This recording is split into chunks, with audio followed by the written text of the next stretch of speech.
여러분 안녕하세요. 미국 사람들이 종종 인사하듯이 해피 선데이, 참 해피 선데이입니다. 해피 선데이 돼야 하겠습니다.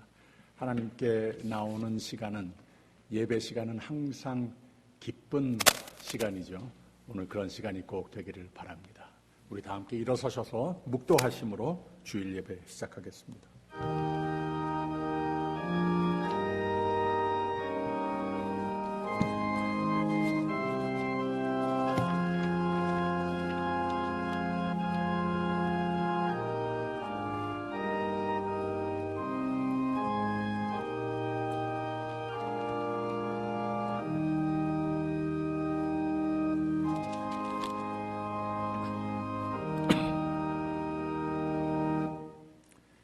내가 여호와께 청하였던 한 가지 일, 곧 그것을 구하리니 곧 나로 내 생전에 여호와의 집에 거하여 여호와의 아름다움을 앙망하며 그 전에서 사모하게 하실 것이라.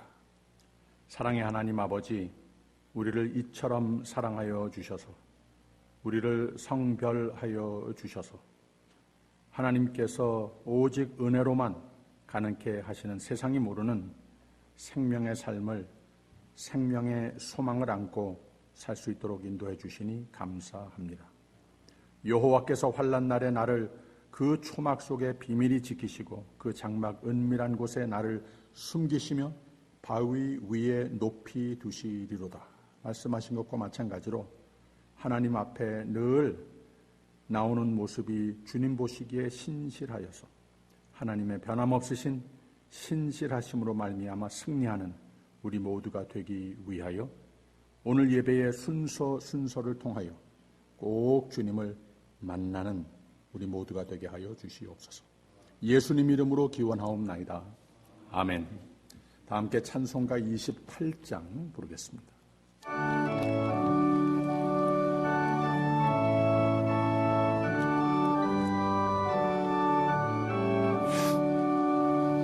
복의 근원 강림하사 찬송하게 하소서. 한량없이 자비하신 증량할 길 없도다. 천사들의 찬송가로 나를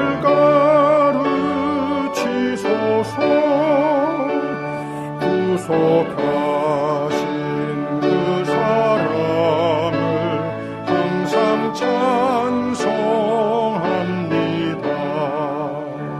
주의 크신 도움 받아 이때까지 왔으니 이와 같이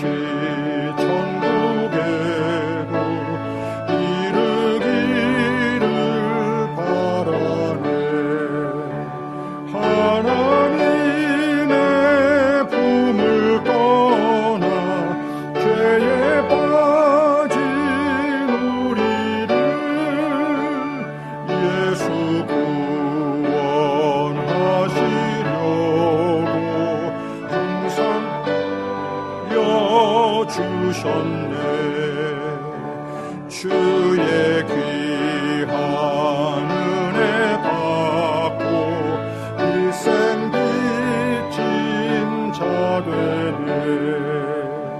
주의 은혜 사슬 되사 나를 주께 매소서. 우리 마음은 연약하여 범죄하기 쉬우니 하나님이 받으시고 천국인을 치소서.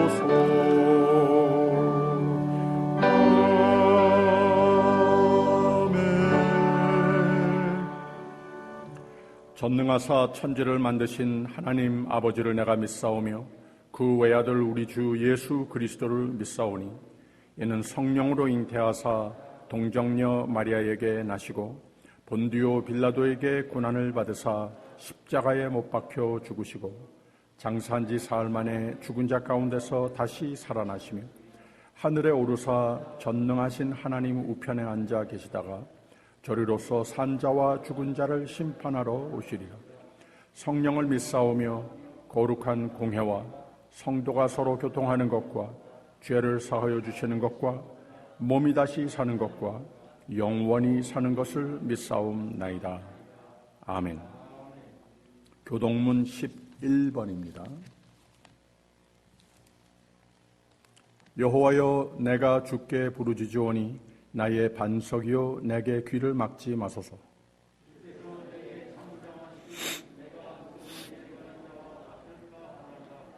내가 주의 성소를 향하여 나의 손을 들고 주께 부르짖을 때에 악인과 행악하는 자와 함께 나를 끌지 마옵소서.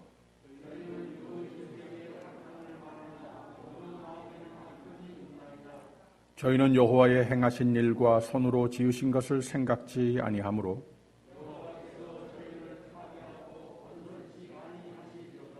여호와를 찬송하며 여호와는 나의 힘과 나의 방패시니 다 같이 여호와는 저희의 힘이시요 그 기름 부음 받은 자의 구원의 산성이시로다. 아멘. 다 앉아주시고요. 찬송가 196장 부른 후에 유영화 장로님 기도해 주시겠습니다.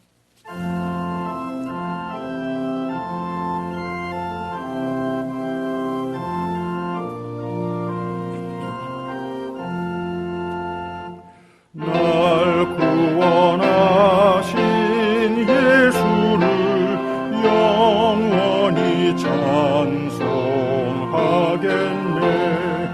좋게 일어서 주께 와 죄 사유하심 받아라. 구하라 주실 것이요 찾아라 얻을 것이라. 죄 중에 상한 영혼을 무온전하게 하시네. 우리 죄를 인하여 피 흘려 죽으셨으니 주 밖에 없는 사랑을 만백성 알게 전하세. 주 예수 사랑 못 잊어 나 항상 눈물 흘리네. 이 세상 어디 가든지 내 주만 생각하도다.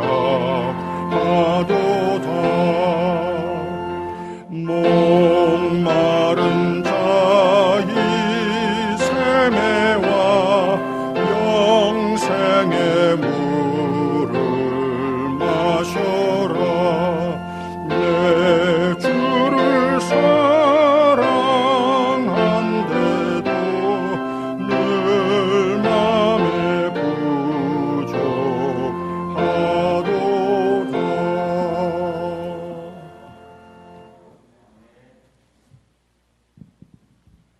전능하시고 신실하시며 주권자이시며 영원하시고 자비하신 살아계신 하나님 아버지, 주의를 허락하시고 주님의 말씀을 들을 수 있도록 인도하심에 감사합니다. 우리의 삶을 통해서 예수가 그리스도이심을 깨닫고 하나님이 여호와이심을 알고 경외할 수 있도록 허락하심을 감사드립니다. 어지러운 세상에서 불행한 일들로 인하여 고통받는 성도님들 절망하지 않고 지낼 수 있는 길로 인도하여 주시고, 세상의 모든 것이 하나님이 인도한다는 것을 깨닫고 반드시 이기고 지나간다는 진리를 깨닫고 마음의 평강으로 이끌어 주시옵소서. 이 세상에 소망을 두고 살아가는 것이 아님을 성경을 통해 깨달아 가치로운 것, 행복한 삶이 무엇인지를 잘 알 수 있도록 인도하소서. 우리의 소원을 고백합니다. 저희들이 다시 모여 주님의 말씀을 묵상하고 아름다운 친교를 나눌 수 있도록 환경 이끌어 주시옵소서. 목사님과 온 교회 성도님들에게 평강 있기를 소원하며 오늘 하루도 저희들의 호흡을 주관하시고 이끄시는 신실하신 하나님께 감사드리며 이 모든 말씀 주 예수 그리스도 이름으로 기도합니다. 아멘.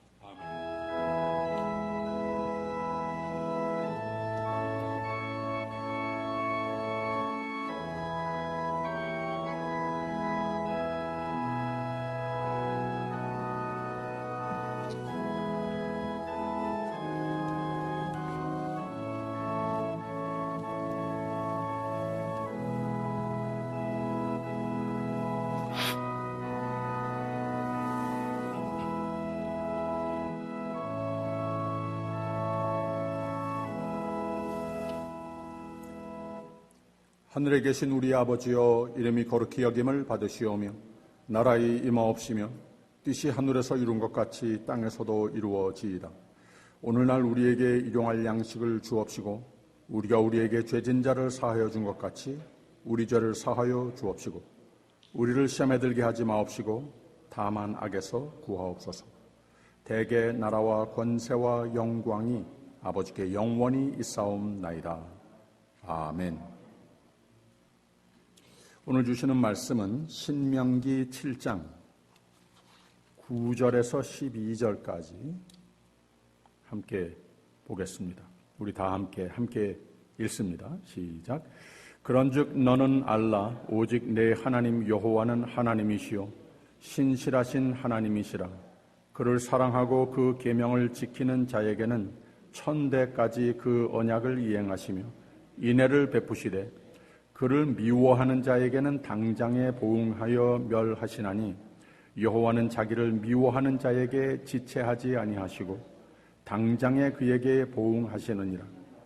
그런즉 너는 오늘날 내가 네게 명하는 명령과 규례와 법도를 지켜 행할지니라. 너희가 이 모든 법도를 듣고 지켜 행하면 네 하나님 여호와께서 네 열조에게 맹세하신 언약을 지켜 내게 인애를 베푸실 것이라. 아멘.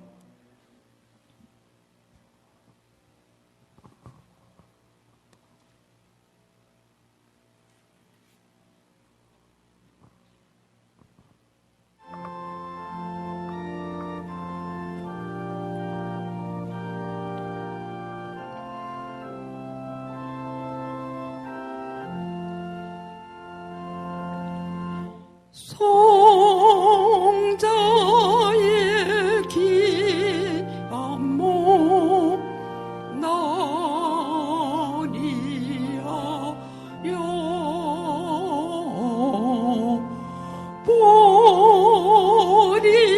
버리신 그 사랑 고마워라.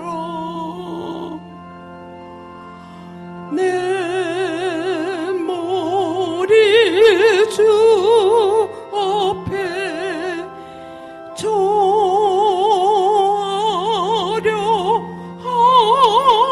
하는 말 너무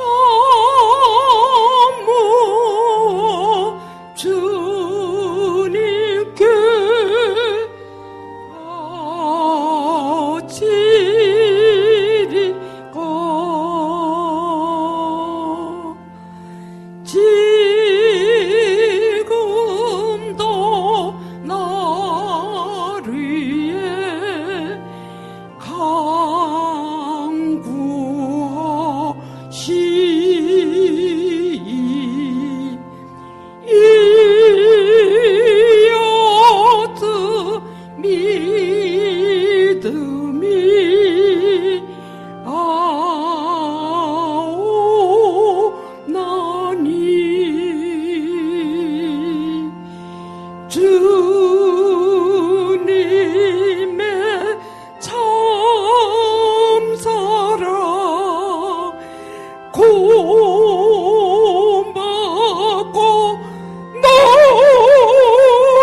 놀라워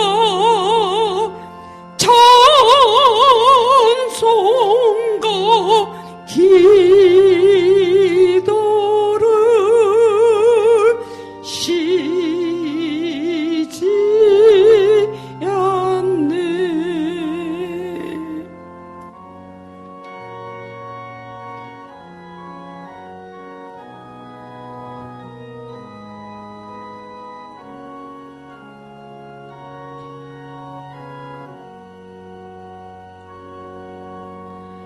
만 가지 은혜를 받았으니 내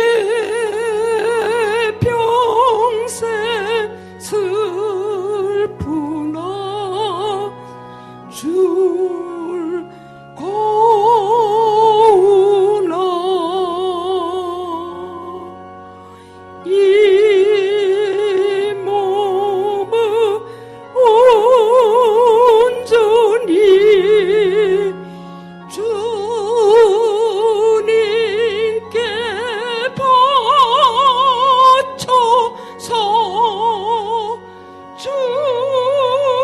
주님만 이하여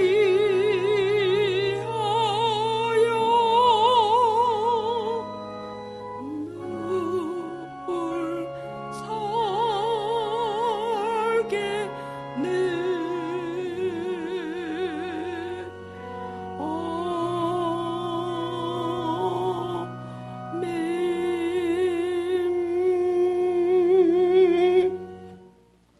아멘.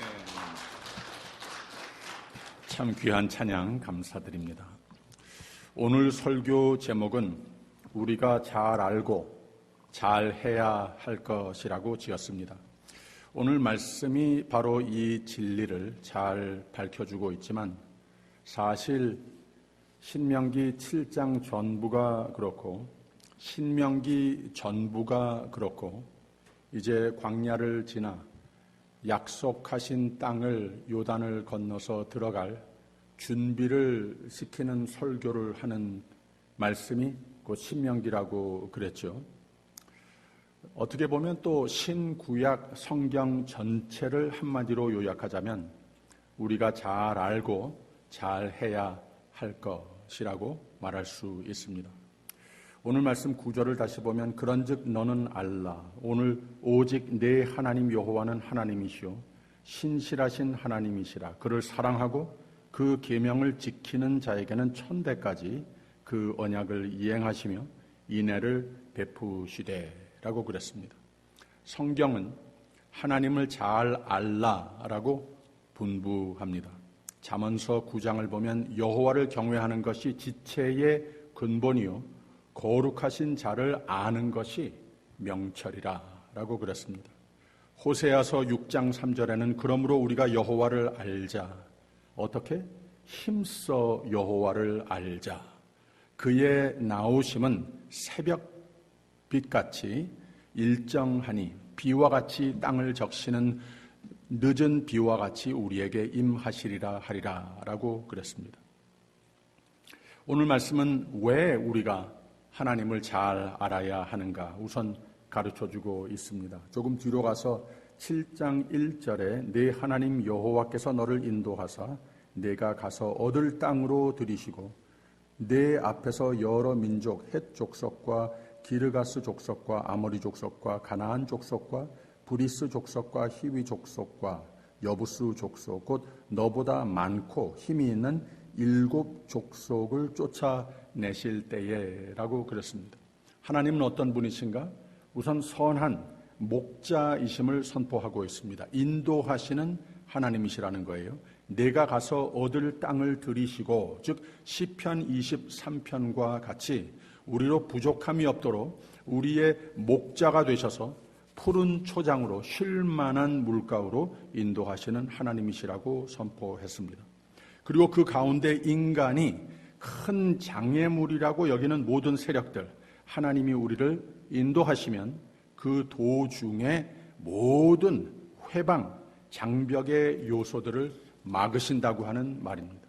다 제거하시는 하나님이시라고 선포합니다. 이게 하나님이 누구신가를 알려주는 바입니다.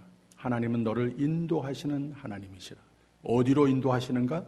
하나님이 계획하시고 약속하신 바에 축복의 길로, 생명의 길로, 평강의 길로 인도하신다고 하는 말입니다. 둘째, 6절에 있는 말씀을 보면 너는 여호와 내 하나님의 성민이라. 내 하나님 여호와께서 지상 만민 중에서 너를 자기 기업의 백성으로 택하셨나니 라고 그랬습니다. 우리를 성민, 거룩한 백성이라고 하는 뜻이죠. 우리를 이렇게 구별했다는 말입니다. 이렇게 선택하신 하나님이시라고 하는 겁니다. 이게 바로 이 하나님을 잘 알아야 한다고 하는 겁니다. 7절에 가서는 여호와께서 너희를 기뻐하시고 너희를 택하시면 너희가 많은 민족보다 수요가 많은 용고가 아니라 너희는 모든 민족 중에 가장 적으니라 라고 그랬어요. 하나님께서 우리를 기뻐하시고 우리를 선택하시고 사랑하시는 하나님이라고 선포합니다. 근데 그 이유를 대는데 무슨 특별히 잘나서가 아니라 더 이쁘게 생겨서가 아니라 뭘 많이 가지고 이미 세상에서 많이 인정을 받는, 높여주는 그런 존재가 돼서 아니라 잘 못나서 오히려 우리를 선택하셨다는 거예요. 잘 못하기 때문에 우리의 하나님이 되시겠다는 겁니다. 하나님이 꼭 필요한 존재가 됐기 때문에 하나님께서 우리를 기뻐하시고 우리를 사랑하시고 우리를 선택하셨다. 오직 사랑으로, 오직 은혜로, 오직 하나님 자녀로 삼으셨다고 하는 말을 하고 있습니다. 가장 적으니까, 가장 약하니까. 그리고 8절에 가서는 여호와께서 다만 너희를 사랑하심을 인하여 또는 너희 열조에게 하신 맹세를 지키려 하심을 인하여 자기의 권능의 손으로 너희를 인도하여 내시되 너희를 그 종되었던 집에서 애굽 왕 바로의 손에서 속량하였나니 라고 그랬습니다.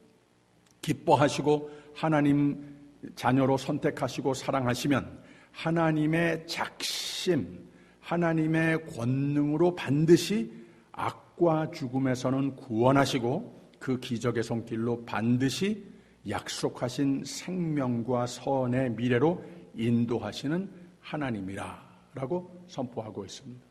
이렇게 하나님을 아느냐, 이런 하나님을 잘 알라 하고 있는 겁니다. 선택의 하나님, 하나님의 자녀로, 또 사랑의 하나님, 약속의 하나님, 약속 지키시는 하나님, 이게 변함이 없는 하나님으로 잘 알아라 하는 겁니다.